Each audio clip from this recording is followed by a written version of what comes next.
পরমের diary YouTube চ্যানেলে আপনাদেরকে অনেক অনেক স্বাগত জানাই। আজকের গল্প মোরগ ও বেড়াল। একদা গ্রামে এক বেড়াল ছিল। সে গৃহস্থের বাড়িতে এটা ওটা চুরি করে খেত। একবার বেড়ালটা এক গৃহস্থের বাড়ি থেকে একটা মোরগ ধরে নিয়ে এলো।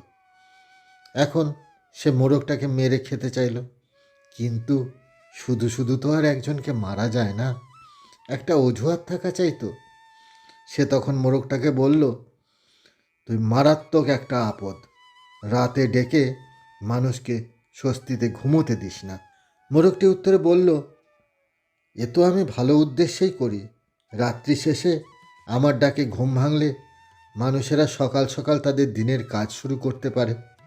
বেড়াল তখন ভাবল, মোরগ কথাটা ঠিকই বলেছে। তাই কথাটা উড়িয়ে দিয়ে অন্য একটা দোষ ধরে বলল, তুই তোর মা বোনেদের সঙ্গে অত্যন্ত খারাপ ব্যবহার করিস, অত্যাচার করিস। মোরগ তখন শান্ত স্বরে উত্তর দিল, এতেই আমার মালিক খুশি হয়। বুঝে দেখো কথাটা, মালিকের সম্পদ বাড়ে।